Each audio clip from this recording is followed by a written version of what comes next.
alasarina na ny apokalipsy araka ny baiboly.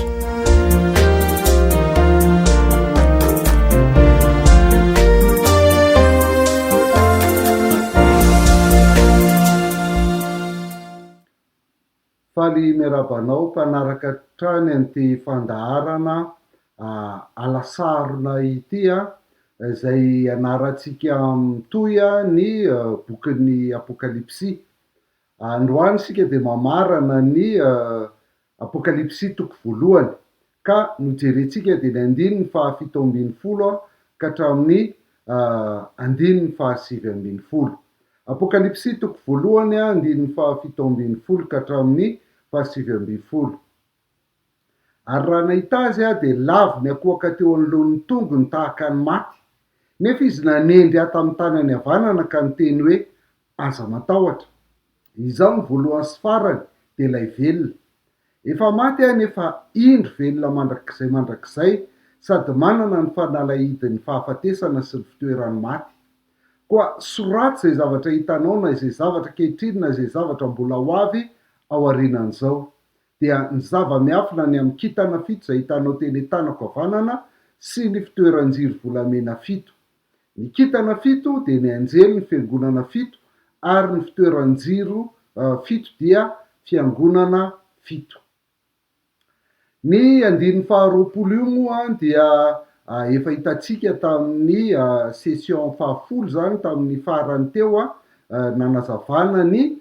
kintana fito sy ny fitoeran-jiro fito dia tsy hidirantsika be intsony izy alio fa ny andininy fahafito ambin'ny folo ka hatramin'ny fahasivy ambin'ny folo no hojerentsika.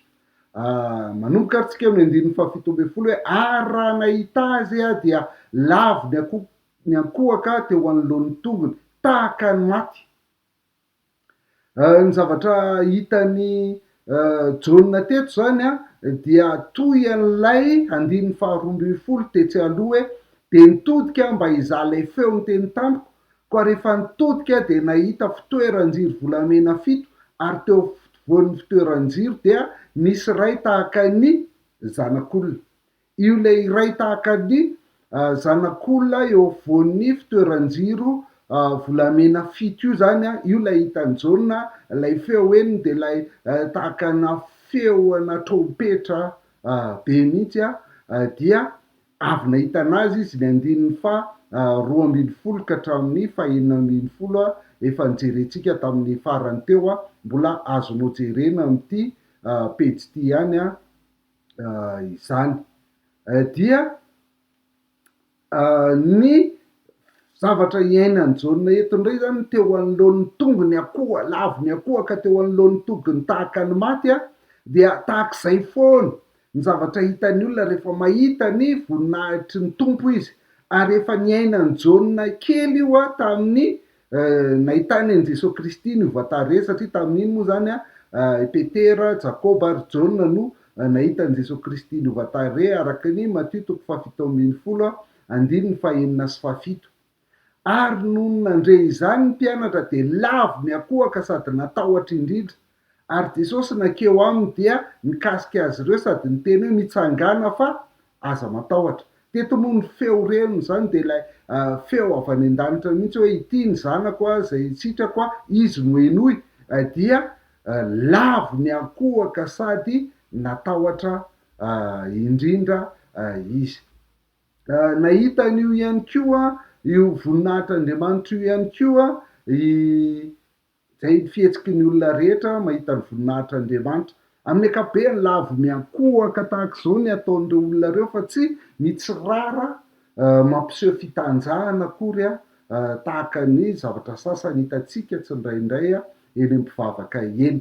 Nahita an'io fahitana io ary dia lavo ny akohaka tahaka izay ihany koa Ezekely. Ezekely toko voalohany andininy fahavalo amby roapolo hoe toy ny fijerin'ny havana amin'ny rahona amin'ny andro nisy ranorana ny fijerin'ny namirapiratra manodidina. Izany no fijerin'ny voninahitry ny tompo. Noho ny nahita izany dia niakarapoka tamin'ny tany ka nandre ny feon'ny ray niteny niakarapoka lavo ny akohaka. Izay foana ny zavatra mitranga rehefa mahita ny voninahitran'Andriamanitra ny olona satria tsy zaka tsy zaka ny masotsika ny maha-olombelona atsika izany voninahitr'andriamanitra zany. De eo am'toko fahatelo diny fahatelo ambiroapolo dia mbola miteny ihany Ezekely hoe de nitsangana ka nivoaka nakany amy loasa aridro tao ny voninahitry ny tompo tahaka ny voninahitra zay efa hitako teo amoronyony Kebara iny de niakarapoka tamin'ny tany mampatsiaro atsika ty toko fahatelo andininy fahatelo ambiroapolo ty mampatsiaro atsika ny Romanina toko fahatelo andininy fahatelo ambiroapolo hoe fa samy efa nanota izy rehetra ka tsy manana ny voninahitra avy n'Andriamanitra. Dia eto zany ny ahitantsika hoe noho izay maha-olombelona atsika fotsiny ara dia tsy afaka mahazaka ny zavatra any an-danitra sy voninahitr'Andriamanitra fa maika ihany koa zany amin'ny mampanota atsika dia tsy mahazaka an'izany fa lavo miakohaka tahaka ny maty. Daniela koa ny Daniela toko fahavalo andininy fahafito ambin'ny folo de nahita ohatr'izany ary de takizay ihany ny fahitany. De nakeo am'ilay nitsanganako izy ary no nitonga izy de raiky tahotra ka niakarapoka tamin'ny tany nefa hoy izy tamiko aoka ho fantatrao zanak'olona fa io fahitana io dia milaza ny farany. Zay tsy mahazaka izany ny olombelona de zay mahatonga azy hoe lavo miakohaka eo anolohan'ny tongony tahaka ny maty. Ny toko fahafolo amin'ny Daniela ihany koa andininy fahasivy nandre ny teniny ihany anefa aho noho nandre zany de reniko ny torimaso niakohaka tamin'ny tany. Zay ary na de taty amin'ny testamenta vaovao rehefa naniditra tamin'ny voninahiny Jesosy Kristy nitsangana tamin'ny maty dia nahita azy Paoly de mbola ohatr'izay ihany koa ny zavatra niainan'ny Paoly zany tao anatin'izay asan'ny apôstôly toko fahasivy andininy fahatelo sy fahaefatra. Raha nandeha izy ka tonga teo akaikin'ny Damaskosy dia nisy mazava avy tany an-danitra nanelatseratra tampoka manodidina azy de lavo tamin'ny tany izy ka nandre feo ny teny taminy hoe Saoly Saoly nahoana no manenjika ahy ianao. Lavo tamin'ny tany, tsy mahazaka ny voninahitr'Andriamanitra ny olombelona satria tsy misy olona natao nahita an'Andriamanitra ka rehefa nitsangana tamin'ny maty Jesosy Kristy niditra tamin'ny voninahiny dia takizao hatrany ny fahitany. De zay koa no anisan'ny fahafahana zay ahafahantsika mijery an'ireny olona milaza nahita an' Jesosy na nitenenan'i Jesosy reny tena lavo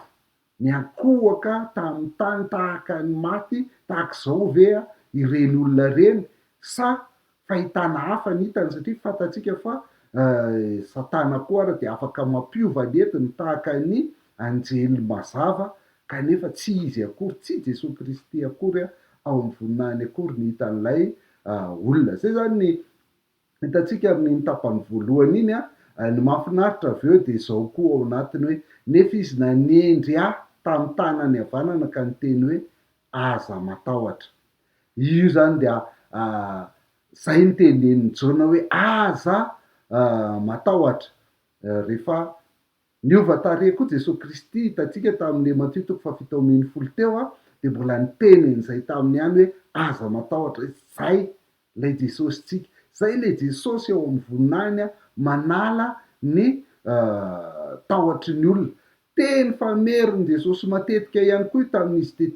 tety ambony tany zany io hoe aza matahotra io. Tsy voatery ho 580 sy 300 zany ao anaty baiboly saingy anehon'ny tompo ny maizy azy hatrany zay teny zay hoe aoka zay ny tahotra. Ohatr'izay koa mantsy ny azo andikanan'izy ty aoka zay ny tahotra. Teny fameriny Jesosy matetika ary efa naheno an'io matetika i Jaona tamin'ny izy niara-ny ainany tamin'ny Jesosy Kristy zany satria rehefa manambara ny tenany Jesosy ny fanambaran'i Jesosy ny tenany de tsy natao ampitahotra zany, tsy zakan'ny olona zany, tsy zakantsika zany amin'ny maha olombelona atsika voafetra fa indrindra ihany koa amin'ny mahampanota voavela heloka atsika de tsy zakantsika zany kanefany tsy natao ampitahotra ny fanambaran'i Jesosy ny tenany kanefa ny fanambaran'i Jesosy de ty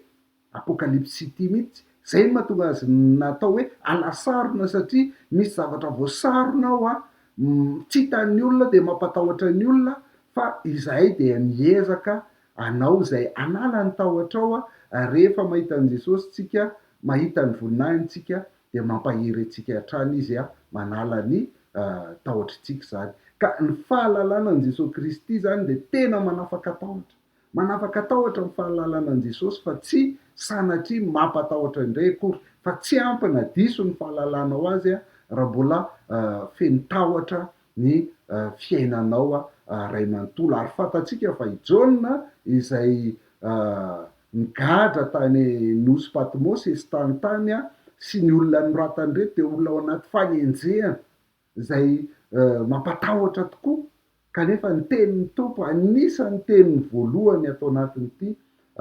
apokalipsy ity de hoe aza matahotra satria manala ny tahotra ny fahafantarana an' Jesosy Kristy sy ny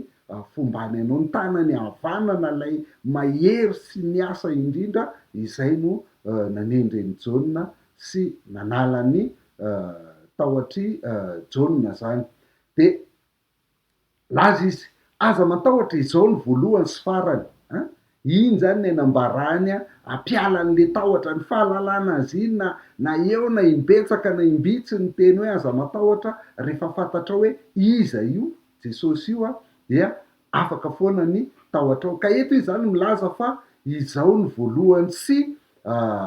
farany izy io de mitovy ihany am'ilay efa niteneny nytere amin'ny andinin'ny fahavalo efa hitantsika tany aloha ny tenenany hoe izao no alfa sy omega fantatsika tamin'izay hoe ny alfa ny alfabeta voalohany ary ny omega ny alfabeta farany zao ny alfa sy omega ho ny tompo Andriamanitra ilay ankehitriny sy taloha ary ho avy dia ny tsy to de eto nefany Andriamanitra no milaza ny tena no alfa sy omega de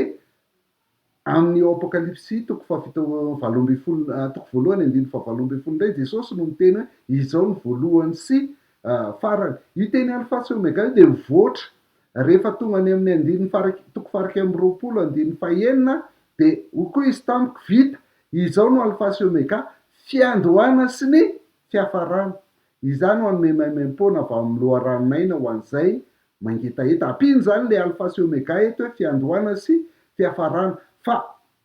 raha any amin'ny fampidirana ny boky no hitantsika azy eto de any amin'ny famaranana ny boky kosa toko faharoa amby roapolo andiny fahatelo ambin'ny folo de averina izy telo izao no alfa sy omega ny voalohany sy farany araka nyity toko voalohany andiny fahavalo ambin'ny folo ity ny fiandohana sy fiafarana araky ny toko faraky amby roapolo andininy fa enina dia mamerimberina n'izay momba ny Jesosy zay inona ndika an'io hoe izao ny voalohany sy farany io hitantsika ihany koa izy io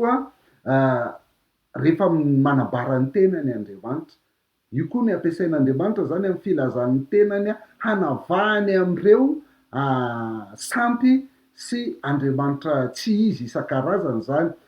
Isaia toko efatra amby efapolo andiny fahaenina de zay no lazainy hoe zao no lazainy tompo mpanjakan'i Israely mpanavotra azy dia Andriamanitra tompony zao rehetra zao izao ny voalohany ary izao ny farany koa tsy misy Andriamanitra fa tsy za mampiseho ny mampiavaka an'Andriamanitra mahatokana an'Andriamanitra mpanavotra an'Andriamanitra ny ilazany an'le hoe izao ny voalohany ary izao ny farany an'Andriamanitra zany ny toko fahavalo amby efapolo amin'ny Isaia ihany andiny faharoa ambin'ny folo koa dia mitenen'izany hatrany izy hoe miaino ary Jakoba sy ry Israely zay nantsoko izao eny izao ny voalohany ary za koa no farany io zany tena rehefa milaza ny tenany Andriamanitra de milaza an'io nefa rehefa nanala ny tahotra Jaona milaza ny tenany koa Jesosy de milazany hoe izao ny voalohany sy farany ny hevitra zay amin'ny Isaia toko faraky amby efapolo andiny fahaefatra dia mampiseho lay asan'Andriamanitra ihany koa zay ny fiziny mihitsy nefa hatramin'ny voalohany ka hatramin'ny farany izy foana ny teo tsisy afa-tsy izy fa eto koa izy amin'ny toko faraky amby efapolo de izy hoe iza moa no nanao sy nahavitsy zany ilay miantso ny taranaka maro hatramin'ny taloha iza tompo ny voalohany ary hatramin'ny farany de mbola izay ihany no izy zay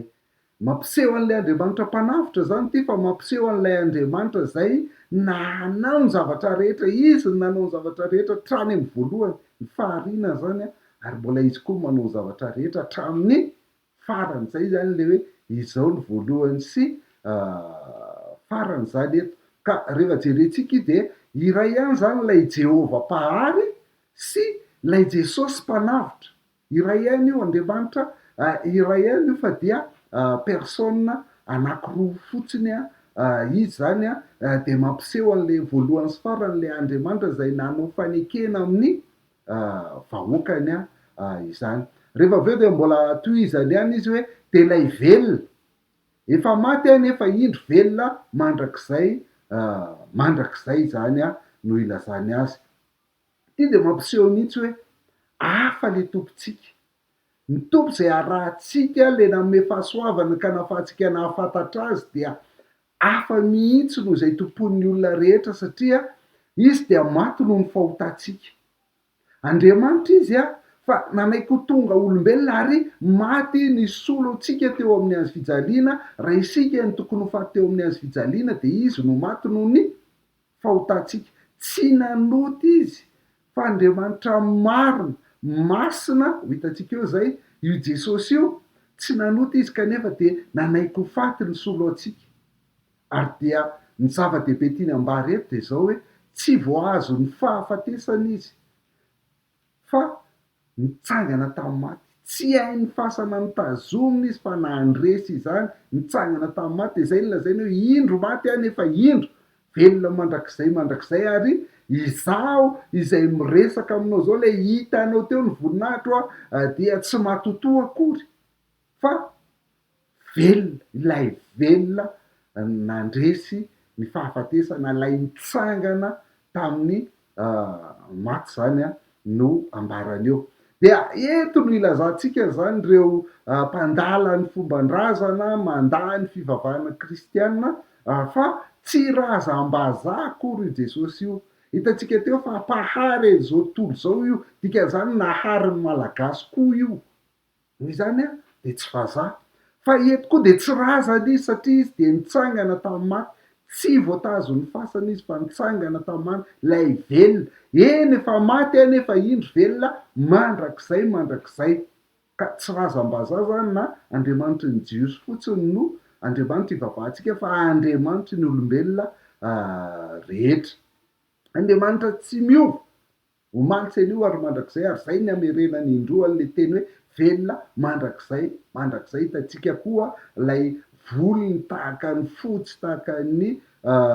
volon'ondry de mampiseho an'ilay Andriamanitra tsy miova, Andriamanitra mandrakizay an'io Jesosy io zany. De ny vokatra zay izy nandresy ny fahafatesana zay de hoe sady manana ny fanalahidiny fahafatesana sy ny fitoeran'ny maty.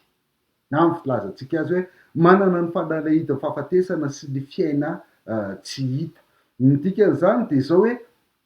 izy ihany naharesy ny fahafatesana, tsisy naharesy ny fahafatesana fa izy ihany. Ary raha miverina ny amin'ny malagasy tsika de razana ny tompona sy fivavahana nefany dia mijanona maty ao izany na de miseho mampanofo ny sasany aza fa alay Jesosy tsika kosa rehefa miseho hita amin'ny olona tiany hanambarana azy dia tsy zaka fa malavo miakohaka amin'ny tany mihitsy. Izy ihany naharesy ny fahafatesana, vokatra zany de manana fahefana izy, zay moa ny dikan'le fanalahidy zany manana ny fahefana izy mamoa sy mandidy ny fahafatesana sy ny fiaina tsy hita. Izy zany no mahafaty ary izy ihany koa no mahavelona zay. Eny afaka mamono ihany ny devoly, afaka mamono ihany ny emperora, afaka mamono ihany ny olona zay manenjika ny fivavahana fa ilay Andriamanitrantsika kosa de Andriamanitra mahavelona, afaka mamoa ny fiainatsika tsy hita, afaka mamoa ny fitoerany mafy, afaka manala atsika ao anatin'ny fahafatesana zany. De izay moa no lazainy zany amin'ny Korintianina voalohany toko 5:10-fahenina amby roapolo efa naharesy ny zavatra rehetra Jesosy fa ny fahavalo farany ho resena de io fahafatesana io, ary dia mbola tsy maintsy ho resiny, efa resiny io fa mbola afaka mandresy izany ho antsika izy ny mahatonga antsika hitsangana amin'ny maty rehefa aveo. Vokatra io teny nambarany Jesosy, vokatra izy maty de nitsangana tamin'ny maty ary io teniny io hoe manana ny fanalahidiny fahafatesana sy ny fitoeran'ny maty io dia samy laza ny kristianina zany ao amin'ny apokalipsy toko 20:1-20 hoe reo de nandresy ary dia tsy natahotra tsonina de ho faty aza na hoe sorona ary ny ainy de tsy nanana nytahotra n'zany intsony izy ary izay ny zava-dehibe an'ity bokin'ny apokalipsy ity zany satria ny tanjony de anala ny tahotr'ireo olona izay hiara-ny fanenjehana mampatahotra ny faty kanefany rehefa miaraka am' Jesosy manana an' Jesosy lay manana ny fahalalahita fahafatesana sy fitoerany maty dia tsy matahotra ny ainy tsony na dia ho faty ary. Apokalipsy toko 20:1-20 misy an'izay. Eo amin'ny 20 de miteny hoe koa soraty zay zavatra hitanao na izay zavatra kehitriny na izay zavatra mbola ho avy aorinan'izao koa soraty rehefa avy nahita zany Jaona dia tsy nitazomy ho azy rery fotsiny ny fahitany fa dia nambarana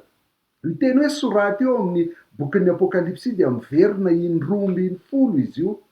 miverina 12 zany hoe zava-dehibe mihitsiny ny anoratany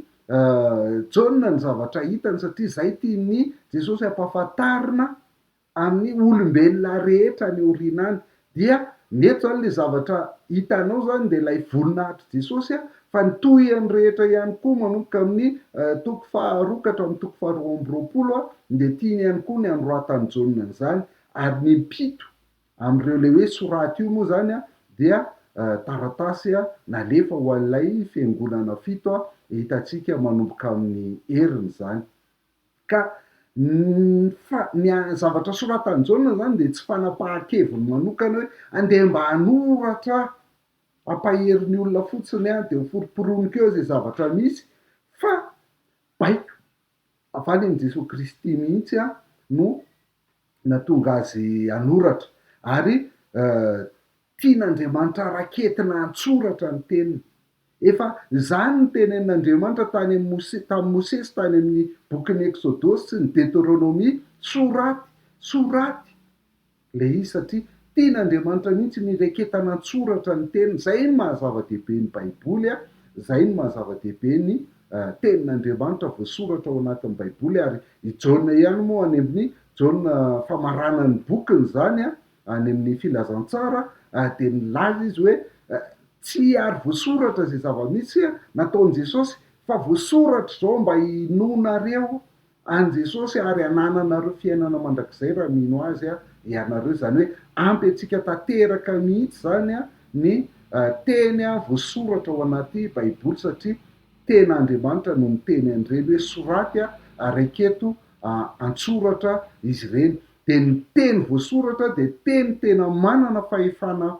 mihitsy hitatsika Jesosy any amin'ny filazantsara zay mamerimerina an'izany fa voasoratra hoe ary na ny devoly ara de manaiky an'izany fa ny teny voasoratra dia teny manana fahefana amin'ny rehetrarehetra mihitsy zany de zay no natonga an'io ary efa hitatsika ihany koa ny 17 amin'ny apokalipsy toko 1 ty hoe sambatra zay mamaky sy miaino ny teny'ity faminaniana ity tena miteraka fahasambarana ao atsika ny famakina n'ilay teny voasoratra izany.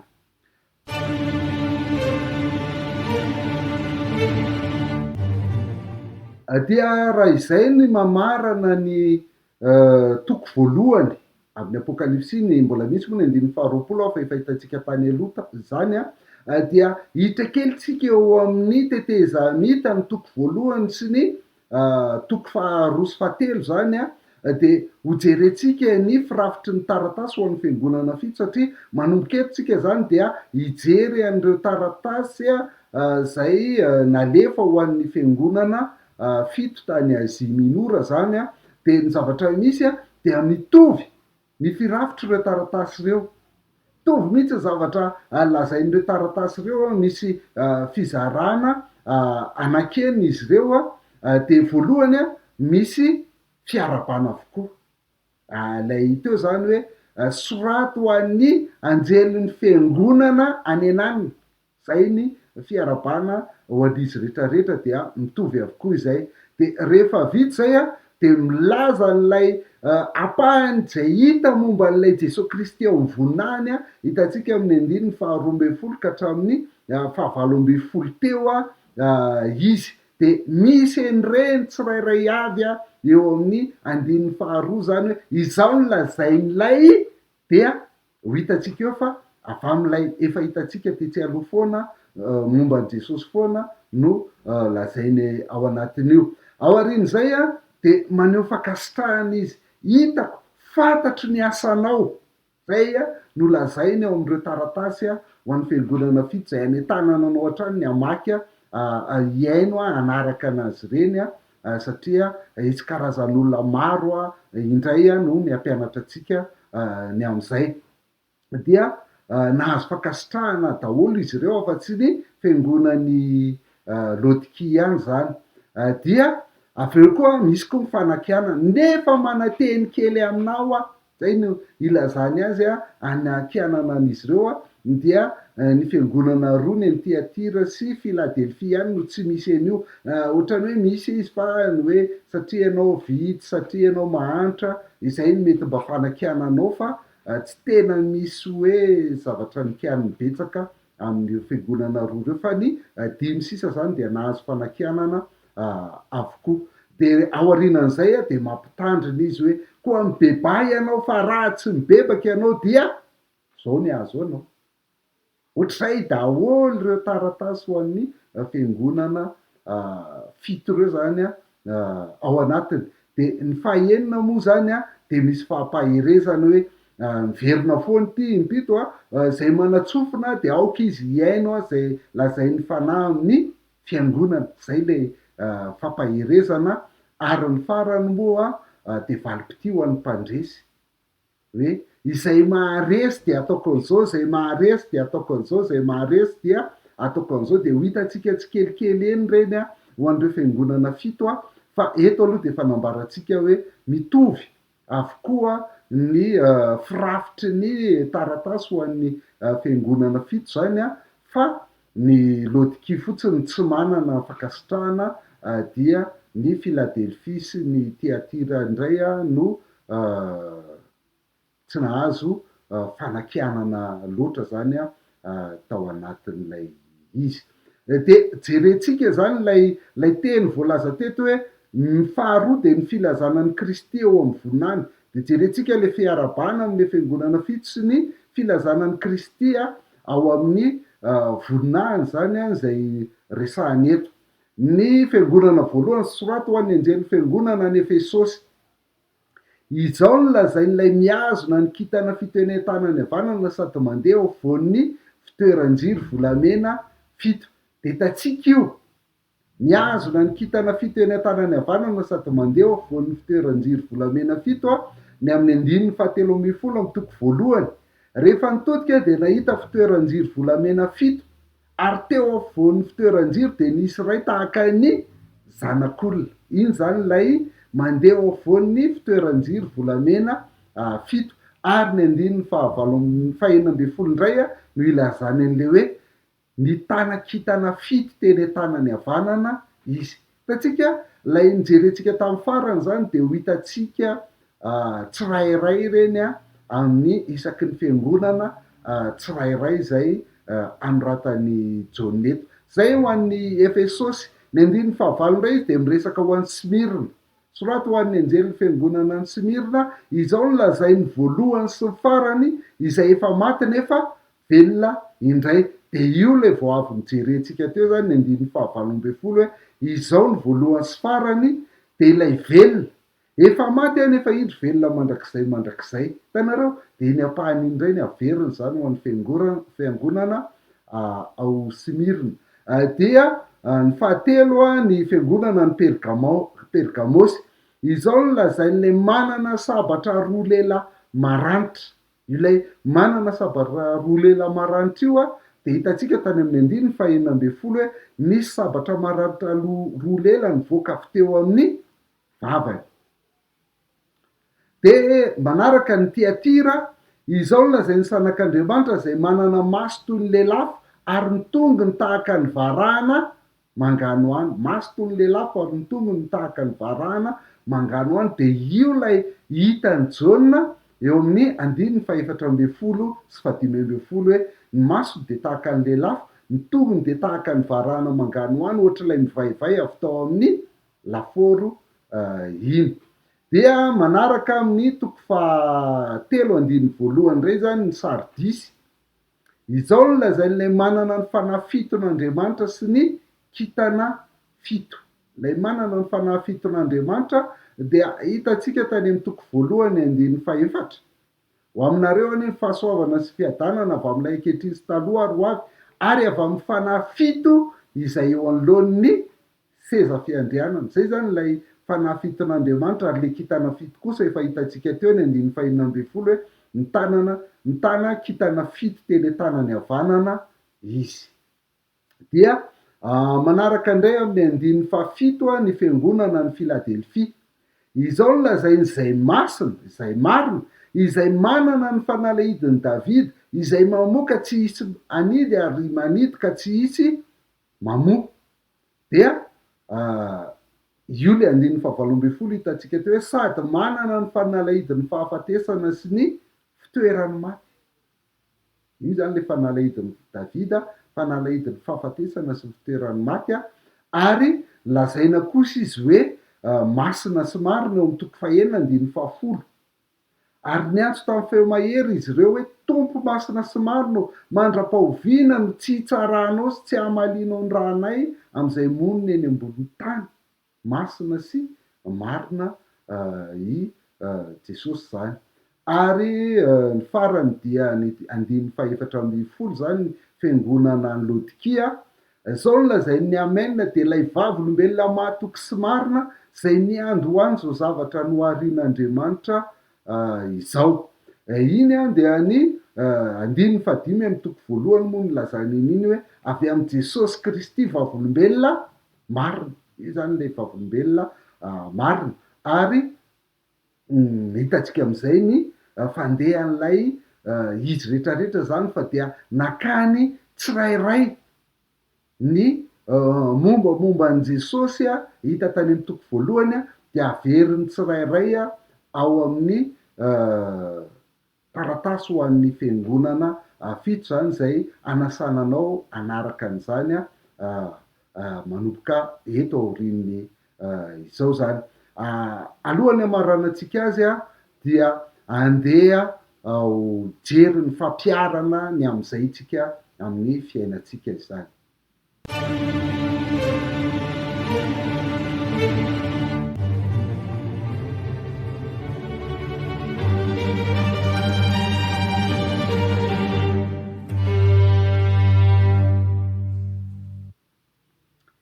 Ia, araka ny hitantsika teo de ireo mombamomban'ny Jesosy zany zay hita tamin'ny 1 na rahantsika treto no voalaza teo. Leo hita tao amin'ny 1 de saika hita avokoa tamin'ny fampidirana amin'ny taratasy tsirairay zay ho jerentsika indray manomboka amin'ny heriny amin'ny 2 sy ny 3. Inona ndikan'izay ndikan'izay de zao hoe ny mombamomba an' Jesosy zany de lazainy amin'ny fiangonana tsirairay. Tsy tena manana nio feno ny fiangonana tsirairay fa misy apahany amin'ny mombamomba an' Jesosy ny lazainy izay mifanaraka amin'ny olana sy filan'io fiangonana io.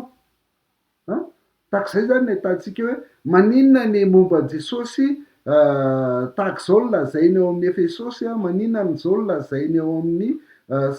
Sardisy, ny amin'ny Tiatira sy ny sisa, de satria zay mifanaraka amin'ny olana sy ny filan'io fiangonana io de zay no mahatonga io fiangonana io anambaran'i Jesosy kokoa ny mombany hoe izao izy na tahaka an'izao izy zany ao anatin'izay. Dikan'izany de zao hoe samy manana ny fomba isehony amin'ny fiangonana tsirairay zany Jesosy. Samy manana ny fomba isehony amin'ny fiangonana tsirairay Jesosy ka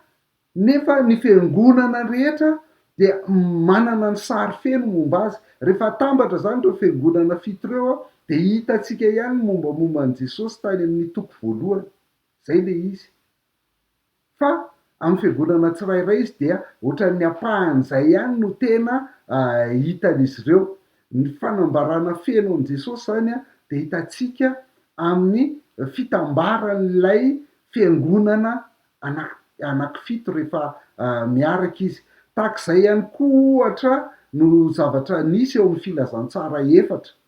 ny olona mpanenjika ny fivavahana kristianina de milaza foana hoe maninona ny natao anan-kefatra ny filazantsara kanefa de fantatsika tsara fa ny bokin'ny Matia ohatra dia natao an'ny jiosy ka de mifanaraka am'ilay fantatry ny jiosy tany amin'ny testamenta taloha no ambaran'ny Matio zay no mahatonga miverina foana ao bokin'ny Matio hoe mba hatateraka ny voasoratra hoe zay lay mesia zany a no ambarany Matio lay mpanjaka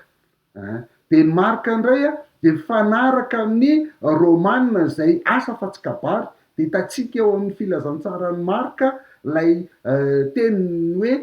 niaraka tam'izay satria tonga de miasa zay no zavatra fataon'ny Romanina de mombamomba an'izay no lazainy momba an' Jesosy mifanaraka am'izay no lazainy momba an' Jesosy eo amin'ny Marka de Lioka indray a milaza ny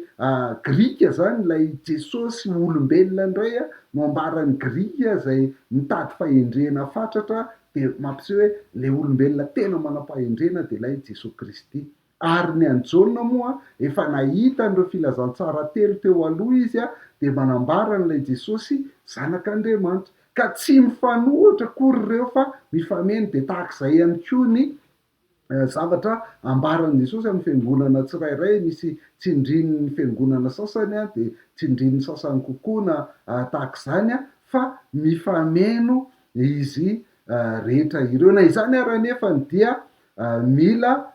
tandrematsika ihany ny fiarahana amin'ny fiangonana fa tsy hoe akory hoe tsy ampy na tsy feno ny an'ny fiangonana sasa fa misy fijery Jesosy diso mihitsy nefa ny an'ny sasany zany ao anatin'ireny a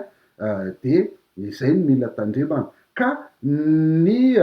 toe-tsaina sy ny fitondran-tena zay ataotsika amin'ny fiangonana tsirairay zany de zao hoe tsy misy mpino natao hiaina rery zany ny mahasarika anao ao anaty baiboly raha mamaky baiboly ianao hoe za de mamaky baiboly fotsiny fa za tsy mila fiangonana zany a de tsy ho ampy foana satria zay mifanaraka amin'ny filanao ihany no jerenao momba an' Jesosy a fa tsy lay izy amin'ny tena endriny manontolo ka tsy natao hiaina rery ny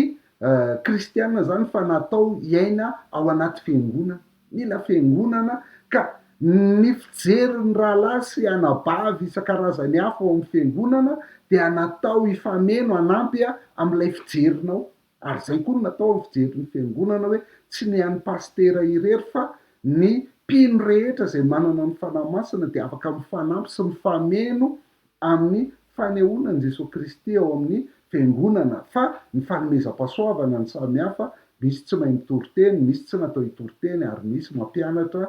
sy ny isan-karazany tahak'izany fa na izany koa ary ny fiangonana de tsy natao andeha rery fa mila mijery ny fiangonana hafa ihany koa izy mila miara-miasa mifandray amin'ny fiangonana hafa ihany koa zay tena mijery sy mibanjina an' Jesosy Kristy avy ao anaty baiboly zany dia ilain'ny fiangonana ihany koa no mijery an'ireo fiangonana zoky tany aloha tany manomboka any amin'ny ray ny fiangonana tamin'ny réforme ny fiangonana tamin'ny réveil sy ny fiangonana rehetra de ilaina ny mijery an'ireny satria tao anatin'ireny Andriamanitra dia samy naneho ny mombamomba an' Jesosy a mifanaraka am'izay hita ao anaty soratra masina izany zay tsy voatery tena hitatsika am'izao vanim-potoana iainantsika am'izao fotoana zao intsony zany a de ilain'ireny fa ny tena fototra sy ny tena zava-dehibe zany ao anatin'izay de mila miainga ao amin'ny soratra masina tsara satria rehefa manambara ny tenany Jesosy a de amin'ny teny hatrany hoe soraty zay zavatra hitanao dia io ny soratra masina ihany zany no tena afahantsika mijery afahantsika manavaka ihany koa hoe misy olona mitory kanefa tsy jesosy nitoriny fa mety lalàna manaova an'izao aza manao an'izao mety morala fotsiny ohatra nytorininy any sasany dia tsy izy zay fa soratra masina de jesosy hatrany zay no antony itenenantsika hoe jesosy no ivon'ny baiboly io no tena fototra mameno ny baiboly rehetra efa nijerentsika teo a ny toko fa 7 zay milaza hoe ny fanahy ny faminaniana de ny filazanany jesosy zay ka ny baiboly ray manontolo de manambara ny jesosy avokoa de ilaina hitatsika re na ny testamenta taloha ary a zay mbola tsy tonga olombelo jesosy dia efa milaza n'lay ho avy de lay jesosy kristy zany ka zay no mila jerentsika ny fiaraha-miasa ny fiangonana zany rehefa manaiky izy fa jesosy no ivon'ny baiboly de rehefa manaiky ny baiboly izy zany ny baiboly de tenin'andriamanitra feno zato isanzato zay nampanoratin'ny olona ary ampy atsika io baiboly io ao ihany no akatsika ny fahefana feno amin'ny finoatsika sy ho an'ny fitondrantenatsika zay le nantson'ny réformateur hoe sola scriptura ampy tanteraka ny baiboly ary zay voalaza ny soratra masina ihany no inotsika ary ny voalaza ny soratra masina dia milaza ny jesosy ka ny fiangonana zany rehefa manaiky fa jesosy ihany ny mpamonjy tsy azo ampiana ezaka tsy azo ampiana lalàna tsy azo ampiana asa tsy azo ampiana fombafomba mpiangonana fa ny finoana ny jesosy ihany ary fahasoavana no andraisana ny famonjena dia fiangonana azo iaraha-miasa ary tokony miara-miasa am'ireny ny fiangonana tsirairay fa tsy misy fiangonana natao iolon'olona zany de zay ny antony nanaovany jesosy eo amin'ny apokalipsina de fasany taratasy ho an'ny fiangonana fito zay fahafenon'ny fiangonana rehetra ozizitsika rehefa manaiky izy zany de natao iaraha-iasa hoe jesosy no ivon'ny baiboly rehefa manaiky ny baiboly izy hoe tenin'andriamanitra io ny fahefanatokana rehefa manaiky izy fa jesosy ihany ny mpamonjy fa tsy ampiana zavatra fa lay izy lay maty ho antsika teo amin'ny azo fijaliana dia zay no manampy atsika hoe ny fahalalanan'i jesosy ny fiainana mandrakizay jaona toko fa 7:7 no nitenen'izay de zava-dehibe ho antsika ny malala any jesosy ary ny fototry zay rehetrarehetra zay de zao hoe manala ny tahotra ny fahalalanan'i jesosy manala ny tahotra ny fahalalanan'i jesosy mampatahotra ny fiainana zay lalovantsika am'izao ny aretina ny fahantrahana ny fampianaran-diso ny fanenjehana ny fivavahana hafa isan-karazany ny ataon'ny fanjakana na ny fanjakana eto atoerana na ny erany zao tontolo zao de mety ampatahotra avokoa reny fa rehefa fantatra hoe jesosy zay ambarany baiboly io dia izay ny manala ny tahotra eo satria zay ny antony nanoratany jaona zany an'ity apokalipsy ity anala ny tahotra ireo kristianina zay tao anaty fanenjehana tamin'izany fotoana izany dia maranantsika azy dia andeha faranatsika mivavaka izao fotoana izao ry tompo andriamanitra misaotra anao zay amin'ny teninao zay omenao anay satria betsaka tokoa ny saronao ambokin'ny apokalipsy fa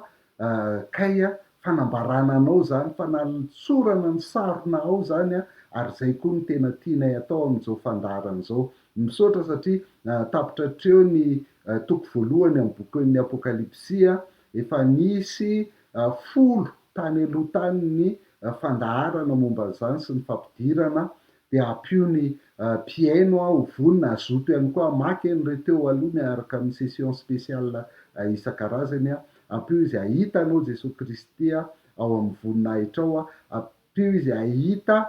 fa mila fiangonana izy ao anatin'izany ary ampio izy ahita fa ny fiangonana ihany koa de tsy natao andeha irery fa natao hiaraka amin'ny hafa mba afeno tsara ny fanambaranao ampio izahay azoto amaky ny teninao isan'andro mba hahafahanay mahalala anao jesosy kristy satria zay no nambaranao fa rehefa mahalala anao zay afaka miatrika ny fiainanay satria manala ny tahotra de misaotra ny fanesorana ny tahotra satria ny andriamanitra ivavahanay de andriamanitra na resy ny fahafatesana ka na ny fahafatesana mampatahotra anay rehefa resinao dia mampahery anay zany ka io ny namanay rehetra mbola anao anoho ny fampianarana amin'ny toko 2 sy ny toko 3 rehetra dia ny fiainanay kineo am-pelantananao amin'ny anaran'i Kristy. Amen. Rarosoa indray ary eo.